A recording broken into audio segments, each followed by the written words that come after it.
All right, welcome back to second semester geometry. Mr. Stearns and I are going to be recording all these videos for you that you'll be watching outside of class. So let's get right to it. Today we're going to look at the first objective from Chapter 5. And all of Chapter 5 is really going to talk about relationships within triangles. So the first thing we're going to look at is the idea of these midsegments of triangles. So we want to know what is a midsegment of triangles. And by the way, this is probably your cue to start taking notes on these nice printouts that we've got for you here. So let me see if I can get this up. There we go. Midsegment of a triangle. Okay. The midsegment of a triangle is simply a segment that connects the midpoints of two sides of a triangle. So if we can find the midpoints of two sides, we connect those two things, we will get a midsegment. So along with that, we get this theorem about the midsegment of a triangle. And the theorem says this: that if a segment joins the midpoints of two sides of a triangle, then the segment is parallel to the third side. Okay, and the other important piece here that we also need to remember, okay, it's parallel to the third side and it's half as long. Okay, and so the length of that midsegment is half the length of the third side. And they give you this nice little picture here in which we've got the midpoint D, right? Midpoint is CA, and we've got E, which is the midpoint of CB. We can tell that because of the tick marks they've got here to mark our congruent pieces here. And so what they've done then is connected D and E, right? Connected those two midpoints, and that gives us our midsegment, okay? And so this midsegment DE should be parallel to AB, and it should be half as long. So we can see that if D is the midpoint of CA and E is the midpoint of CB, then DE and AB are parallel. That's our midsegment in the third side.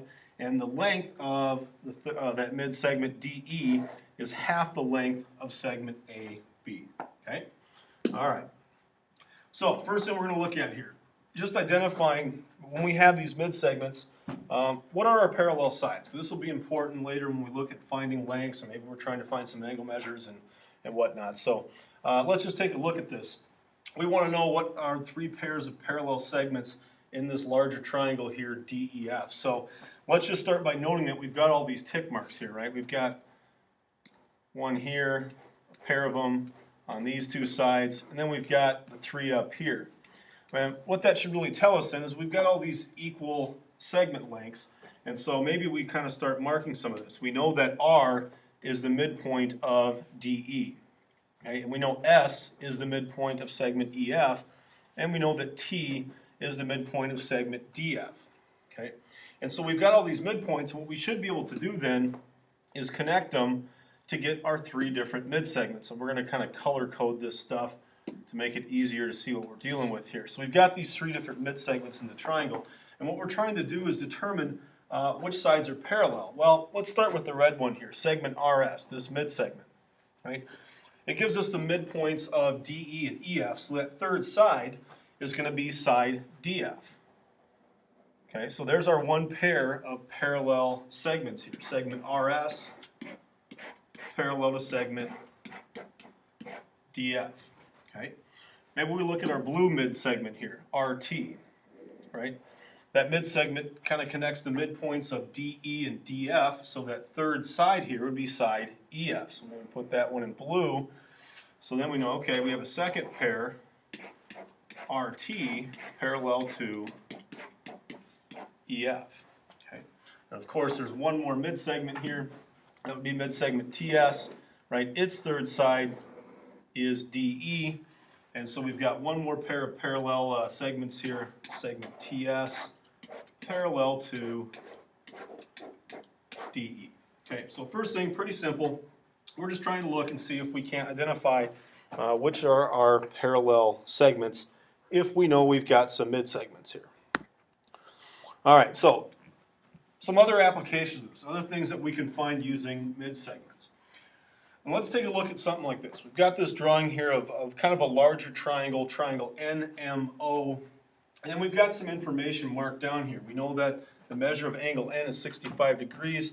And again, we've got some segments that we know are marked as congruent, right? We know that NU and UO are congruent. MV is also congruent to VO. So we start looking at that and saying, well, what does that tell us? Okay. what do we know if we've got these kind of pieces of this triangle that are congruent? Well, it should tell us two things. It should tell us that U then is the midpoint of NO, and it should tell us that V is the midpoint of MO. And what does that make UV? Well, it makes it a midsegment. Okay, so we've got this midsegment here. And it's probably worth noting at this point then that because we have a midsegment, it should be parallel to that third side. So we know it's going to be parallel to NM. So let's just go ahead and mark that now. Okay, we've got this kind of marked. Now let's actually go back and look at what the question is being asked to us here. What is the measure of angle VUO? Okay, the measure of angle VUO. And so we're looking for the measurement of this angle right here, VUO. Well, I start looking at this and I'm thinking, okay, I've got this midsegment and I've got these parallel lines. And maybe if it helps you even, maybe we can even just take and kind of extend those lines out so we can see what's going on here. Okay. Well, one thing we looked at last semester was if we have parallel lines and they're intersected or cut by a transversal, maybe like NO, right? Maybe we've got a pair of angles here that should be congruent. Maybe we've got corresponding angles or alternate interior angles. And what we can look at then, let me draw this in again in a little bit different color. Here's your two parallel lines, right? They're intersected by a transversal. So what do we know about these two angles here, right? Well, that's a pair of corresponding angles. Those corresponding angles should be congruent. Now, if you had Mr. Stearns in the first semester, probably called that the F rule, right? You've got your F here. Mr. Stearns, you want to help me with it? I didn't taught it this way, so here you go. Mr. Stearns is going to kind of show you that F rule real quick. So for those of you, and for those of you that have Mr. Hammerquist 2 years, a nice way to remember the corresponding angles, that they create this F property here. Now this isn't an F like you would write. It's an upside down, kind of twisted around F, but we can still call it the F property, then recognize that the corners of this F are congruent to each other. So if it's 65 in the top corner of the F, it's 65 down here in the bottom corner of the F.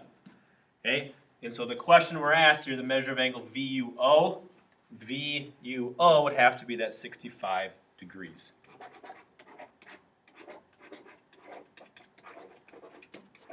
Okay? And again, F property or corresponding angles, depending on which way is easier for you to remember. Awesome. There you go. F property, corresponding angles have to be congruent. But again, all of that we were able to determine based on the fact we had a midsegment, right? The fact that we had that midsegment gave us a pair of parallel lines, which makes it easy for us to find different angle types, right? Those angle pairs.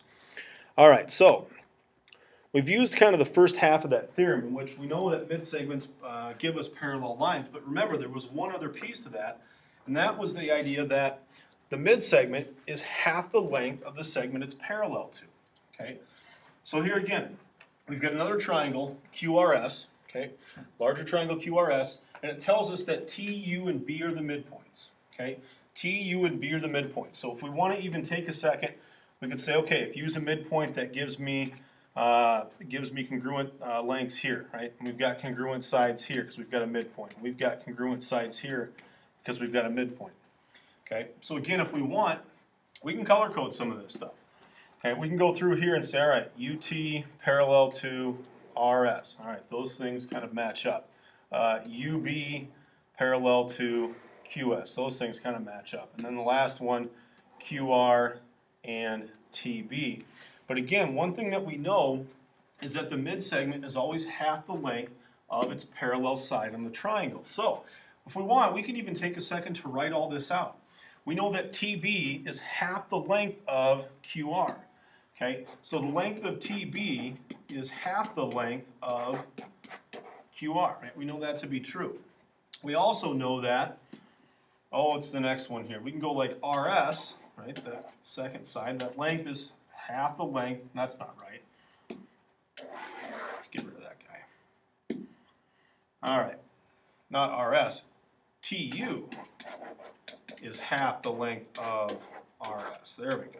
TU half the length of RS. And then the last relationship that we have here is that UB is half the length of QS, right? The length of the midsegments here is half the length of the segment opposite them. So we should be able to use this to find what we want here. We want TU, UB, and QR in terms of distance, okay? So let's find QR first, right? We can use our top equation here to find QR. All right, we'll start here. Well, we want to find QR, the length of the blue side of the triangle, if we know its midsegment is 30. So the length of TB is 30. In other words, 30 equals 1/2 of the length of QR, right? We just sub in 30 for the length of TB. And then we can solve for QR just by multiplying both sides by 2 quickly here. Right, multiply by 2. We cancel our 2's. And the length of QR should give us 60, right? 2 times 30 gives us 60. So there we go. There's the first one, length of QR. We want to find TU next. Okay, so let's do that. Let's find the length of TU. Right, and TU is the length of the midsegment. But we know the side opposite of that, right? Its parallel side, the side of the triangle, has a length of 40. That's RS. So TU equals half of RS. And in this case, RS has a length of 40. Oops, 40. Okay, that's no good. Half the length of 40. All right, well, we know half of 40 is 20. Okay, so the length of TU has to be 20. Maybe we should go back and mark these on our drawing as well here. What do we find QR to be? That was 60. We'll put that up there. And then the last one is finding the length of UB. Well, UB again is half of QS. And since QS is marked as 50, then UB equals half of 50 or 25. So we get a length of UB of 25. Okay, so there we go. Finding lengths using that whole idea. All right, the last one I'm going to show you here is more of a real-world type example. We'll look at that quick, and then I'll kind of pause the video, do some work on these last 3, and then you can try them on your own, and then come back and watch that and check your work if you choose to do so. All right, so let's get this set up here. All right, so we've got this situation now where we've got a bridge that's going to connect the points C and D that's going to be built over this lake, as shown in the figure here we've got drawn. We want to know the length of the bridge. Well, let's look at this. Okay, CD. First of all, our first thought is this a midsegment? Well, we notice on the bottom side of this triangle, we've got these 2 congruent marked sides. So we know that's the midpoint of the bottom side. We look at the left side, kind of the left side of this triangle, and we notice that we have 2 lengths marked with the same distance, 963 feet, meaning we've got 2 pair of congruent sides here as well. And that basically tells us that CD is a midsegment, right? And so CD being the midsegment of that third side, being this side here, which has a measure of 2,640 feet. And so the length of that bridge, CD, right, has to be half of the side opposite, half of 2,640 feet. Looks like Mr. Stearns is adding stuff to our shared files here, sorry. All right, so to find CD, we take half of 2,640. I'm going to call that 1,320, and there's how we find the length of that bridge using midsegments.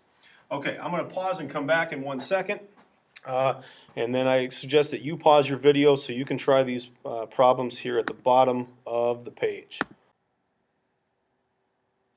Okay, so these last 3 problems, I just wanted to get the work up here. Hopefully you paused the video and had a chance to work these out, and then you can just kind of listen to a brief explanation and check your work. But 23, we're given the length of one of the sides, the length of its midsegment. We know it's a midsegment because of the congruency tick marks that we have here. And so we just basically set up and say, okay, length of the midsegment, x plus 2 equals 1/2 the length of the side opposite of that it's parallel to, 38. And then we go ahead and solve down, and you can check the work here, and we get x equals 17. The middle one here, number 40, is a little bit different in that we have to kind of be able to determine that we've got an equilateral triangle here. And we can do that by noting first that the 4 tick marks we have tell us that the 2 sides on the left and right here are the same. And so we know we have at the very least an isosceles triangle, but then we notice that we've got the 60-degree angle marked in the corner, and since it's an isosceles triangle, the other base angle here in the bottom right is also 60, but because the 3 have to add up to 180, the top angle up here, what we might think of the vertex angle of the isosceles triangle, is also 60, making the whole thing equilateral. And so we take our midsegment, the side opposite of that has to be twice that amount, so that's got to be 10 here. And since it's equilateral, all 3 sides have to be the same. so the value for x is also 10. The last one here, to give you a brief explanation, we start out by looking at the two sides marked in red. We've got a midsegment and its opposite side. Those two things have to be related, so the length of the midsegment x is equal to 1/2 the other side, 3x minus 6. You can see the work shown here to solve that equation then for x, and we end up with x equals 6. And from that point then, let me go ahead and add one more thing here. To find y, we look at our midsegment here with its opposite side, and again the length of the midsegment y has to be 1/2 the length of the other side. And we don't really have to do a lot of solving here because we know that x was 6, so we simply substitute that in, and then we simplify our expression, and we get value for y as 6.5. So there you go. That's everything you need to know out of section 5.1 or objective 5.1.